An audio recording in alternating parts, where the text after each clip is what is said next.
Hola a todos, muy buen sábado. Soy Máximo Augusto Damonte y en la sesión de hoy vamos a hacer un video sobre el S&P 500, sobre un ratio del S&P 500 dividido el petróleo. Esto es lo mismo que decir medir al S&P 500 en términos de cuántos barriles de petróleo hacen falta para comprar al índice. Es el mismo concepto que el video que ya hicimos sobre el oro, donde analizamos el mismo ratio, pero en vez del petróleo con el oro en ese caso. Y acá nos paramos sobre el gráfico en temporalidad anual. Cada vela que se ve sobre el gráfico representa un año. Y vemos que tenemos data de precio desde 1879. Así que tenemos como un espectro muy amplio para analizar ciclos y mantener una tesis que venimos sosteniendo del bull market de commodities frente al mercado de acciones. Entonces, muy a simple vista esto es una tendencia alcista, digo, el índice a lo largo del tiempo le fue ganando al petróleo, pero tenemos periodos muy marcados en todo este ciclo. Así que una vez presentado el gráfico así, ahora lo enchastramos un poco más. Y acá yo tengo marcadas estas linitas sobre el gráfico que acá representan un techo del ratio que empieza en el 65, digo, vamos a hacer esto muy rápidamente.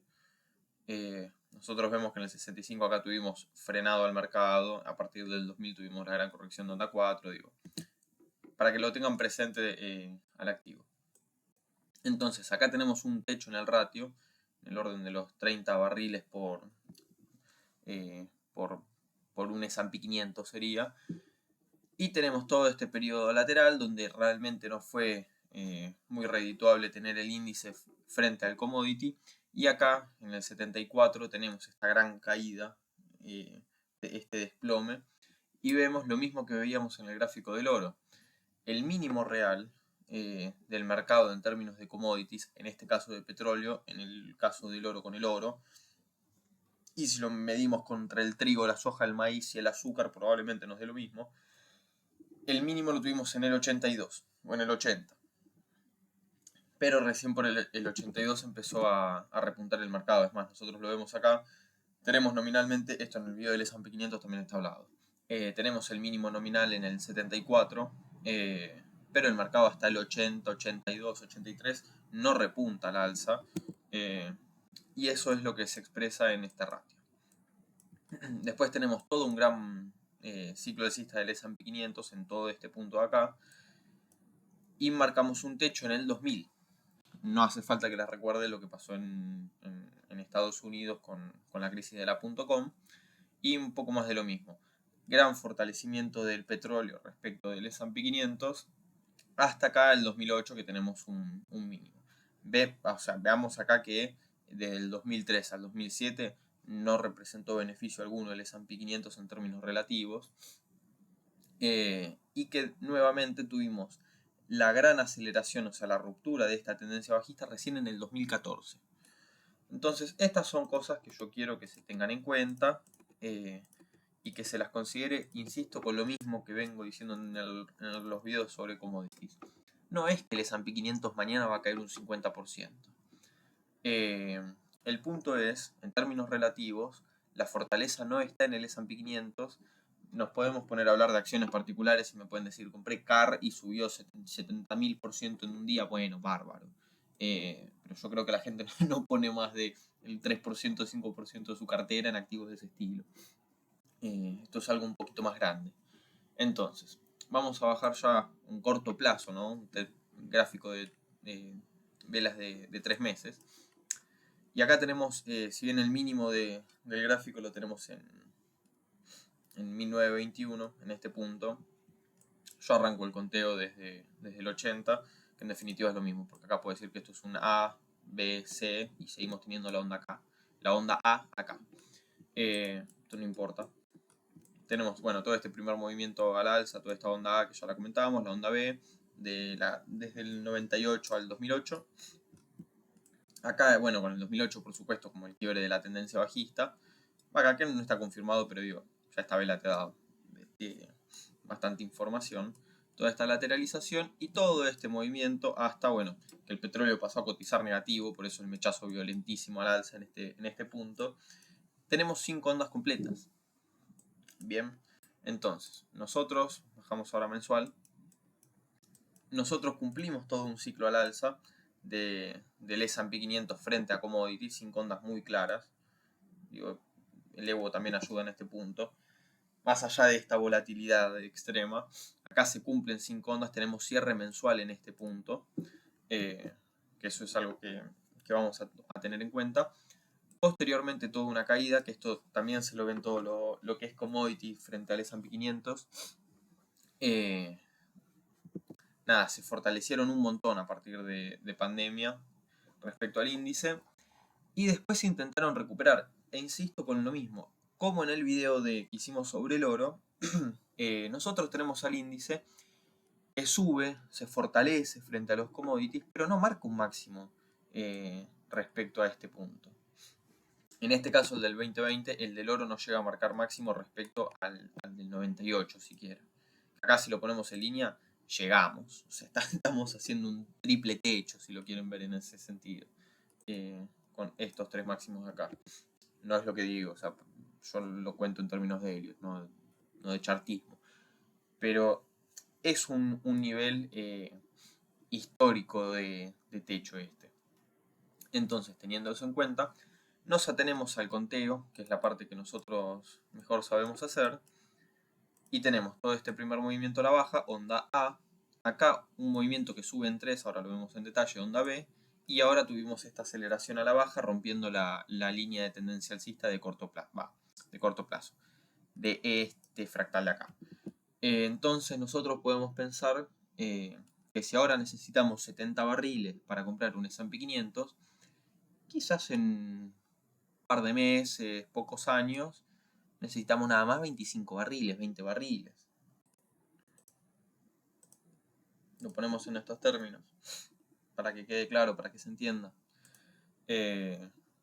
Nada, es algo a tener en cuenta, es algo que no puede ignorarse, y es algo que va en línea con una tesis que venimos armando con todos los videos que tenemos subidos respecto a commodities. Si se meten al Twitter mío, que va a estar en el link en la descripción, tengo hecho una publicación de un activo que se llama TAGS, que tiene maíz, trigo, soja y azúcar, y se puede ver lo mismo que lo que estamos viendo con el petróleo, con el oro. Digo, por supuesto cada uno con su ciclo individual, con su tendencia particular, pero digo, si estructuramos todo esto y medimos qué pasó desde el 2000 al 2011, incluso con la recuperación de por medio del 2003 al 2007, miramos lo que pasó desde el 65 hasta el 80, 82, 83, te diría, y vemos al S&P 500 de forma individual, que ya lo hicimos, el oro lo mismo, el petróleo lo mismo, todos los activos vistos de forma individual, y después los medimos en términos relativos, es bastante claro lo que nos está diciendo el mercado en este punto. O sea, no hay mayor complicación con lo que estamos exponiendo, me parece. Pero bueno, nos bajamos a semanal, para que esto, ahí está, bajamos a semanal, y cómo tenemos en detalle la recuperación acá. Bueno, acá, por las dudas, a quien le guste ver subdivisiones, 1, 2, 3, 4, 5 como pauta de inicio, porque acá la 4 solapa un poquito, pero solapa con la 1. Movimiento de onda B. Bueno, acá está marcada la subdivisión, un movimiento no muy fuerte, que digamos, para la onda C, que acabo de hacer. A ver, denme un segundo que no sé tirar un Fibonacci. Llega al 127.2, o sea, targets de Fibonacci de onda C, no llegamos al máximo previo y posteriormente tenemos el desplome violentísimo, que esto es el movimiento a la alza del petróleo con el tema de la guerra y bla bla bla. Entonces, esta tendencia alcista que se estaba formando, que podía dar algún tipo de ilusión de onda 4 o de 2, de 3 y después explotar al alza, no existe más. Miramos en términos históricos y estamos en la parte alta del ciclo, que además es un ciclo que yo insisto, y esto lo quiero dibujar, es como muy claro, o sea, sube, baja, sube, baja, sube, baja, sube, nada. Casi que podríamos tirar las linitas estas del seno acá de TradingView, pero no son herramientas que realmente use. Entonces, bajamos a diario, vamos a ver qué es lo que está pasando. Y si bajamos a diario, vemos que la estructura esta se corresponde más que nada con la estructura del petróleo, que insisto, ya está hecho el video, ya la tenemos analizada, pero 5 ondas a la baja, recupera, onda 2. Acá la 3 pudo haber terminado acá, esto será una 4 y esta era una quinta. Eso lo tenemos comentado en la estructura del petróleo, por tanto es probable eso. Pero de todos modos, pensemos que acá terminamos los 5 movimientos y ahora tuvimos una recuperación. Esto no es impulsivo, esto es en 3 ondas. La corrección, nos puede faltar una C y después seguimos.